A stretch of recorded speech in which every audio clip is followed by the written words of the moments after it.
A paz do Senhor, povo de Deus, que a graça do Senhor Jesus esteja sobre cada um de vós. Quem vos fala é Israel Lucas e servimos ao Senhor como pastor auxiliar na Igreja Evangélica Assembleia de Deus, aqui em Caxias, no estado do Maranhão. Nosso pastor presidente é o pastor Caetano Jorge Soares. E hoje nós iremos tratar na lição de número 9, que tem como título A Sutileza do Movimento dos Desigrejados, ou aqueles que não têm igreja, que não se identificam com uma igreja, melhor dizendo, com um grupo de pessoas que se congregam em um determinado lugar, ok? Então, a lição de número 9, nós iremos refletir sobre o movimento dos desigrejados. Ele deve ser visto como um desvio da verdadeira espiritualidade que é expressa na verdadeira igreja. É isso que diz a verdade prática da lição de número 9. E o texto áureo é Hebreus capítulo 10, verso de número 25. Nós iremos entender, a partir deste momento, alguns aspectos eclesiológicos, alguns aspectos que têm a ver com a ética cristã e com o entendimento do que significa, de fato, a comunhão dos santos, a importância que essa doutrina tem para a saúde da igreja e a saúde do organismo vivo, ok? A primeira coisa que devemos entender para que possamos despertar, começar, iniciarmos nessa discussão a respeito dos desigrejados é entender o pensamento deles, do porquê eles repulsam as igrejas, a frequência aos cultos, de estarem sob a égide, de um pastor para serem disciplinados, corrigidos, exortados. Qual que é o pensamento desse grupo que faz com que eles se distanciem da organização, ok? A primeira coisa que devemos entender é que os escândalos das igrejas, no modo geral, dizendo dessa forma, que ocasionam essa repulsa. Se você observar alguns movimentos neopentecostais, algumas igrejas históricas liberais, alguns movimentos que vão de contra aquilo que Deus quer que eles façam, de fato tem manchado aí alguns grupos religiosos que não tem nada a ver com esse movimento de desorganização, de pregação de um falso evangelho, falsos profetas, que pregam para si, dentro da sua vontade, deduzindo a verdade de acordo com o seu bel prazer. Eles não pregam o evangelho, eles não têm a intenção de conduzir pessoas para a salvação e muito menos mostrar o caminho da santificação, mas simplesmente encher os seus cofres, simplesmente formar currais políticos, simplesmente formatar pessoas de acordo com aquele líder a ser seguido, a ser imitado e até mesmo a ser invejado. É isso que eles querem fazer. A centralidade dessas igrejas não está na pregação do evangelho, mas está em um fator prosperidade ligado a aspectos econômicos. Então, muitos movimentos conhecido como aqueles que não têm igreja, desigrejados, eles repulsam isso.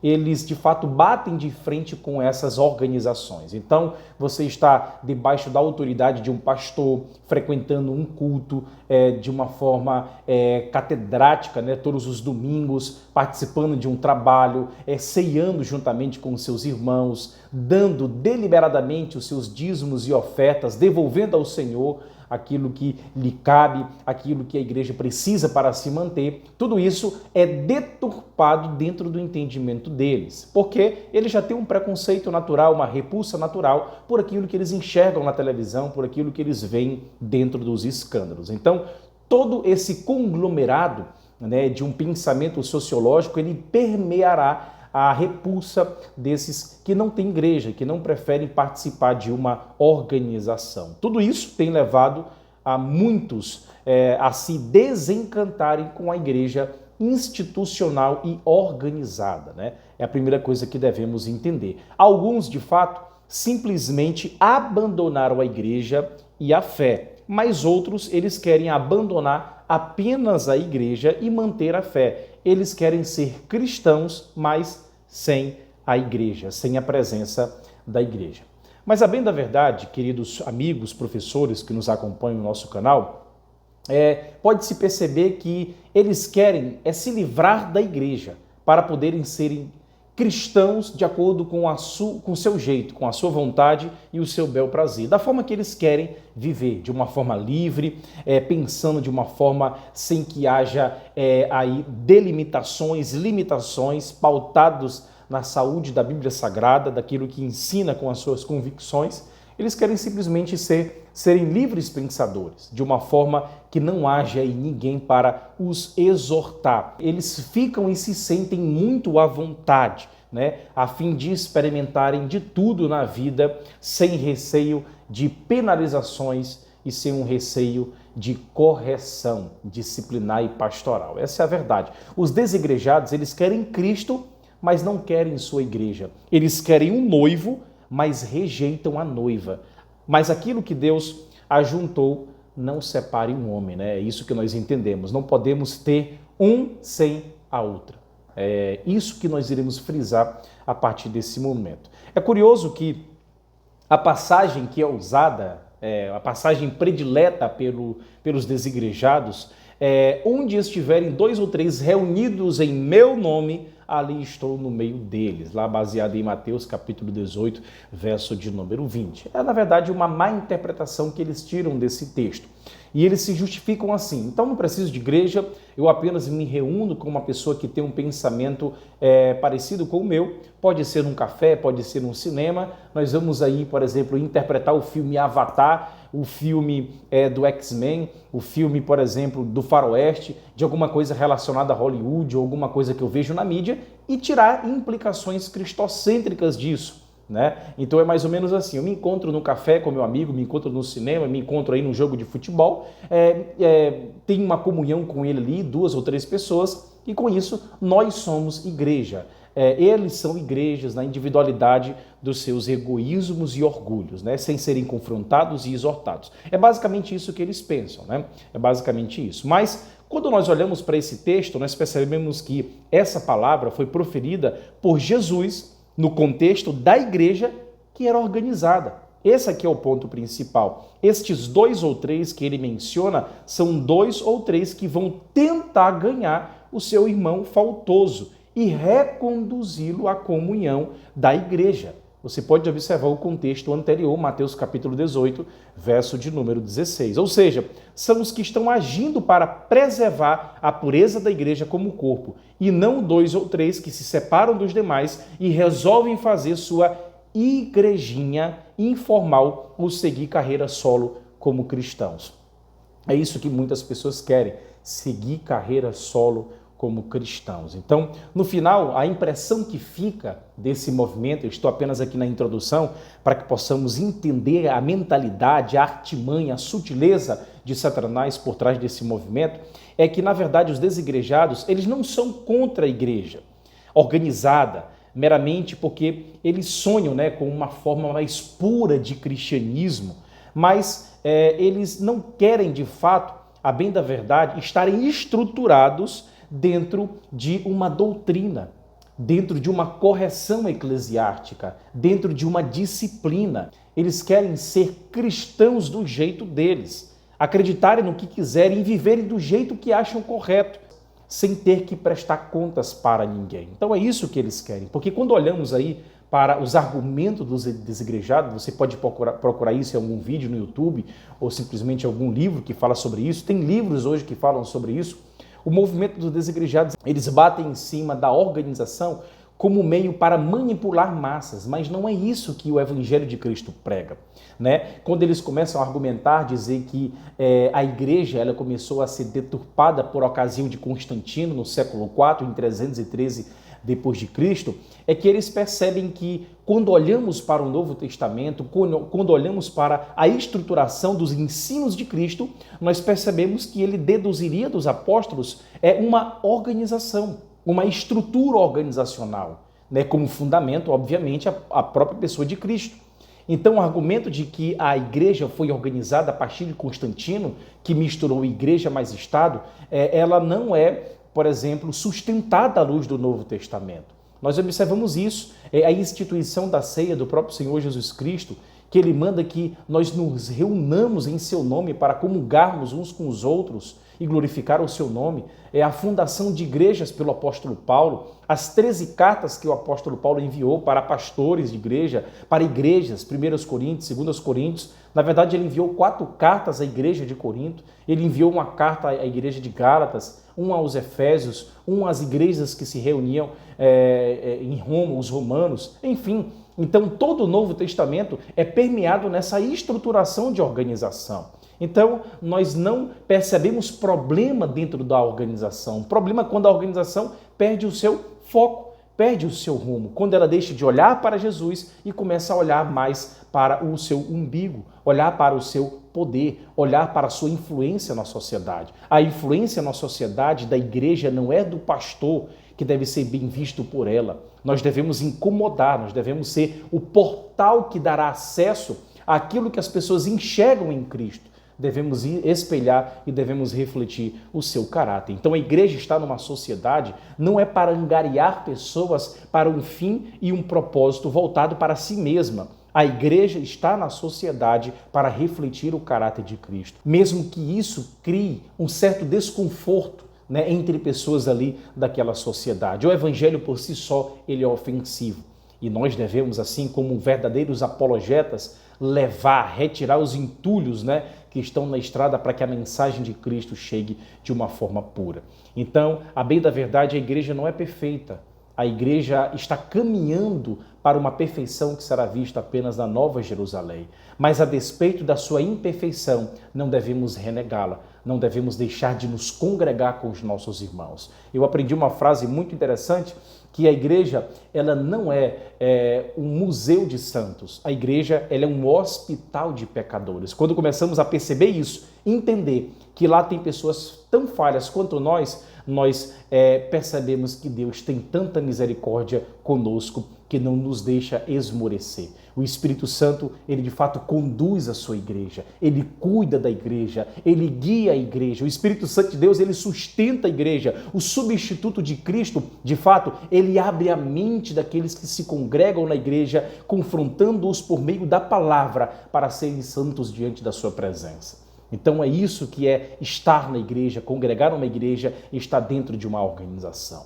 Então eu começo aqui com vocês, dentro dessa introdução, a trazer basicamente o significado de igreja, né? No Novo Testamento, a palavra grega para igreja é eclesia, né? É eclesiologia, o estudo da doutrina da igreja, e é derivado do verbo ekaléu. Ek significa fora e kaleo significa chamar ou convocar. Então, portanto, o significado literal do termo eclesia, né, é chamar para fora. Igreja é chamar para fora. Mas um grande teólogo chamado Charles Riley, ele diz que se fôssemos traduzir a palavra com base na sua etimologia, ela deveria ser traduzida como chamados juntos. Olha como é interessante, né? Chamados juntos e não chamados para fora, ok? Ele defende isso na sua teologia sistemática ao alcance de todos, ok? A primeira coisa que devemos também deixar claro em sala de aula é qual é o propósito da igreja na vida dos salvos. Qual que é a intenção da igreja como organização? Primeiro, batizar os cristãos, mandamento de Cristo, Mateus capítulo 28, verso de número 19. Segundo, instruir os cristãos. É a igreja que faz isso. Nós somos instruídos por meio da pregação da palavra. Então, imagine só uma pessoa que passa a vida toda sem ser confrontada pelo poder da palavra. Como essa pessoa frutificará? Como ela desenvolverá? Imagine só a pessoa que é um estudioso em casa com a sua Bíblia de estudo, não frequenta a igreja porque aquilo é suficiente para ele. Está errado, porque nós devemos ser confrontados pelos nossos irmãos. Nós devemos nos fortalecer mutuamente na igreja. Não existe, por exemplo, membro fora do corpo. Ele irá com certeza apodrecer.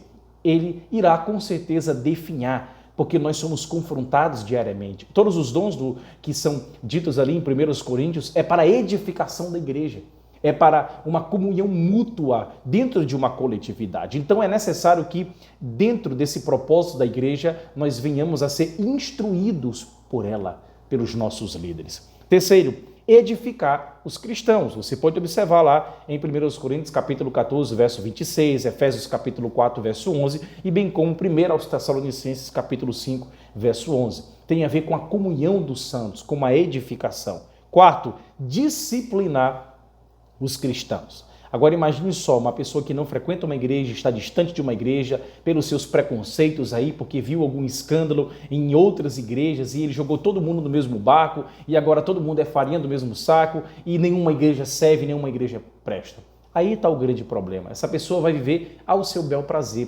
Ela vai ler a Bíblia não para ser confrontada, vai ler a Bíblia para encontrar guarida, encontrar argumentos para pecar da sua forma e do seu jeito sem ser confrontada. É uma pessoa que está perdida no deserto. É uma pessoa que está matriculada no encapelado mar da irracionalidade. É uma pessoa que olha para si como centro da atividade divina e não olha para os seus irmãos como alvo da misericórdia de Deus. Esse é o grande perigo de muitas pessoas que não enfrentam, que não são confrontados, que não são disciplinados, instruídos e exortados por um líder, por uma pessoa aí que está pregando a palavra de Deus. Então esse é um grande perigo. Então, além de disciplinar os cristãos, 1 de Pedro capítulo 4, verso 17, temos também proporcionar comunhão aos cristãos. Atos capítulo 2, verso 42, 1 Coríntios capítulo 1, verso 9, 2 Coríntios capítulo 8, verso 4, 2 Coríntios capítulo 13, verso 14, Gálatas capítulo 2,